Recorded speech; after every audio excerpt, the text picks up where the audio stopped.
Hello to all my dear students.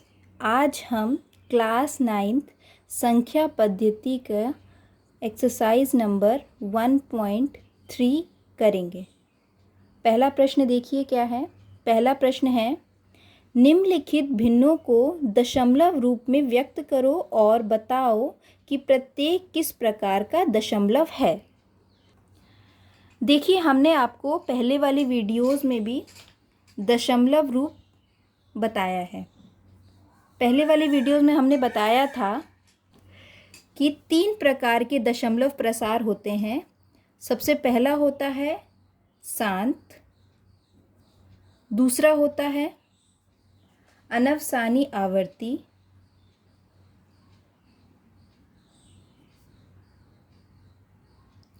और तीसरा प्रकार होता है अनवसानी अनावर्ती।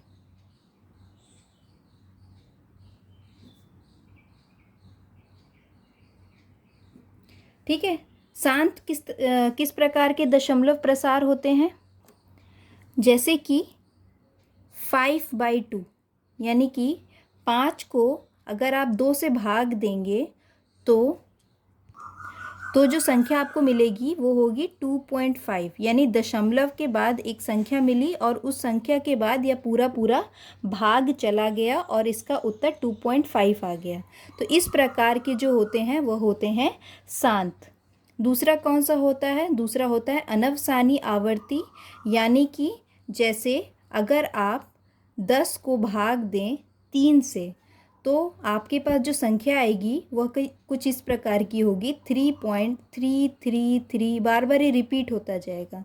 तो इस तरह की जो दशमलव प्रसार होते हैं वो होते हैं अनवसानी आवर्ती, यानी कि बार बार रिपीट होता जाएगा और इसका अंत नहीं होगा, मतलब ये पूरी तरह से भाग नहीं जाएगा। और अनवसानी अनावर्ती, जैसे कि आपका पाई की जो वैल्यू होती है पाई इक्वल टू 22/7, यानी कि 22 को आप जब 7 से भाग देंगे तो कुछ इस तरह की संख्या आएगी, 3.14159, यानी कि हर बार जो होगी दशमलव के बाद संख्या बदलती जाएगी और यह पूरी तरह से भाग नहीं जाएगा। तो इस तरह की जो संख्याएं होती हैं वो होती हैं अनवसानी अनावर्ती। ये वाली वीडियो मैं फर्स्ट वाले में बना चुकी हूँ, फर्स्ट पार्ट में अपने, तो आप उससे डिटेल में यह देख सकते हैं। चलिए तो अब करते हैं पहला क्वेश्चन। फर्स्ट क्वेश्चन है 36/100। ये आपको बताना है कि यह शांत है या फिर अनवसानी आवर्ती है या अनवसानी अनावर्ती है। तो इसको अगर हम भाग देंगे 36 को 100 से तो आएगा 0.36। जितनी भी संख्याएं, अगर किसी के नीचे भी 100, 1000 या इस तरह की संख्या बनी हुई है 10, तो ये जितनी भी होंगी ये शांत होंगी। शांत क्यों होंगी? क्योंकि यह पूरी तरह से भाग चली जाएंगी। तो इसीलिए अगर कोई भी 10 है, 100 है, 1000 है, कुछ भी नीचे लिखा हुआ है इस तरह का, यानी कि 5 × 2 के फैक्टर में, इसके गुणनखंड में आ रहा हो अगर ये 5 और 2 के, तो निश्चित ये वाली संख्या शांत होगी। आप ये बिना भाग दिए भी कर सकते हैं। जो 100 है वो 5 और 2 के गुणनखंड में लिखा जा सकता है, तो यह जो संख्या है वह शांत है। अब देखते हैं 1/11। चलिए अब हम भाग देते हैं 1 को 11 से। ये 1 रखा अंदर, 11 रखा बाहर, पॉइंट लगाया, एक 0 बढ़ाया, अभी भी छोटा है तो एक और यहाँ 0 बढ़ाया और एक और यहाँ 0 बढ़ाया। 11 9 99, कितना बचा? 1, फिर से एक 0 लगाया, यह अभी भी 11 से छोटा है, 10 है, नहीं जाएगा भाग, तो यहाँ पे एक 0 लगाया और यहाँ पे एक 0 लगाया। 11 9 99। इस प्रकार से फिर से 1 आ गया, तो ये जो संख्या है ये रिपीट होती जाएगी। 09 09 ये बार बार रिपीट होती जाएगी, यानी कि ये जो संख्या होगी वह कुछ इस तरह से होगी, 1/11 इक्वल टू 0.090909, ये बार बार रिपीट होता जाएगा। तो जब भी कोई संख्या बार बार रिपीट होगी तो हम उसको अपनी सहूलियत के लिए क्या करेंगे, एक बार ऊपर एक इस तरह का निशान बना देंगे, ये वाला। इसका अर्थ होता है कि ये संख्या बार बार रिपीट हो रही है। तो जब ये बार बार रिपीट हो रही है और हर बार क्या है, सेम ही संख्या आ रही है, 09 09 09, तो ये क्या होगा आपका, ये होगा अनवसानी आवर्ती। 1/11 होगा आपका अनवसानी आवर्ती। अगला क्वेश्चन करते हैं। चलिए अब करते हैं तीसरा प्रश्न। ये मिश्र संख्या के रूप में दिया गया है, तो पहले इसको परिमेय संख्या बना लेते हैं। कैसे होगा, इसका इसमें गुणा करेंगे, 8 4 32 प्लस 1 33, 8 4 32 प्लस 1 33, तो क्या हो जाएगा 33 अपॉन ये नीचे ही आ जाता है 8। अब हम 33 को 8 से भाग देंगे, तो चलिए इसको भाग देते हैं। 33 रखा अंदर, 8 रखा बाहर, 8 4 32, एक बचा, पॉइंट लगा, एक ज़ीरो बढ़ा, 8 1 8, 10 में से 8 गए 2, एक ज़ीरो बढ़ाया, 8 2 16, 4 बचा, एक ज़ीरो बढ़ाया, 8 5 40। ये देखिए पूरी तरह से कट गया, 0 0 आ गया। यानी कि यह कैसा होगा दशमलव प्रसार, यह शांत दशमलव प्रसार होगा, क्योंकि पॉइंट के आने के बाद एक निश्चित संख्या के बाद जो भाग था रुक गया और हमारा जो शेषफल था, रिमाइंडर था, वो 0 आ गया। तो ये आपका शांत दशमलव प्रसार है। अब अगला देखते हैं 3/13 का। 3 को रखेंगे अंदर, 13 को रखेंगे बाहर।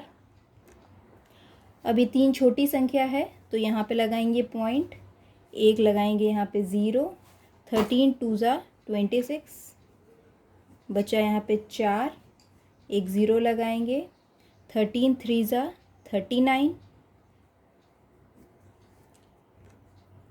बचा 1, यहाँ पर हमें एक ज़ीरो लगाना पड़ेगा, लेकिन अभी भी ये जो संख्या है ये छोटी आ रही है, तो यहाँ पे एक ज़ीरो लगाएंगे और यहाँ पर भी एक ज़ीरो लगाएंगे।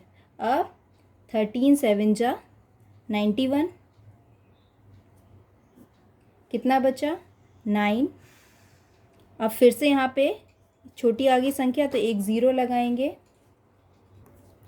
13 6 78, यहाँ बचा आपका 12, ये छोटा आ रहा है तो एक ज़ीरो लगाएंगे, और 13 9 117, कितना बचा 3। मतलब ये कहीं भी ख़त्म नहीं हो रहा है, ये बस बढ़ता ही चला जा रहा है। तो इसीलिए ये रिपीट भी नहीं हो रहा है और हर बार एक नई संख्या आ रही है, तो यह क्या हो जाएगा। और यहीं पर बच्चे मिस्टेक कर देते हैं। देखिए आप यहाँ तक आ गए, इतना लंबा आपने इसको डिवाइड किया, यहाँ पे 3 आया और देखा हर बार अलग अलग संख्या आ रही है, इसलिए ये अनवसानी अनावर्ती होगा, यानी कि जो संख्या है वो रिपीट नहीं हो रही है। लेकिन एक चीज़ आप देखेंगे, यहाँ पर 3 आ गया और यहाँ से फिर से वही प्रक्रिया शुरू हो जाएगी। यहाँ पर एक ज़ीरो बढ़ाएंगे, 13 2 26, उसी तरह 4 बचेगा, फिर ज़ीरो लगाएंगे और ये दोबारा से पूरा रिपीट होगा। यानी कि कहाँ से कहाँ तक रिपीट हो रहा है, ये वाली जो संख्या होगी 23.230769, यहाँ तक ये बार बार रिपीट होगा। तो ये जो संख्या होगी आपकी 3/13, यह किस प्रकार की होगी, यह अनवसानी आवर्ती।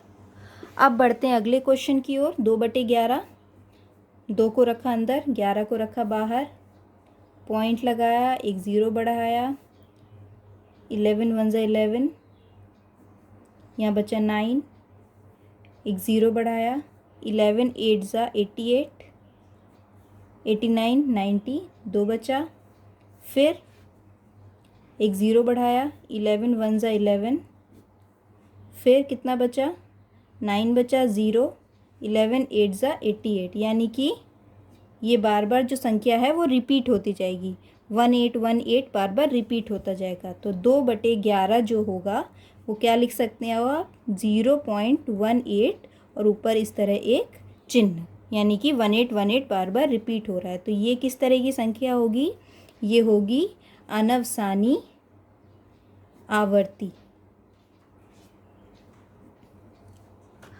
अब करते हैं अगला क्वेश्चन 329/400।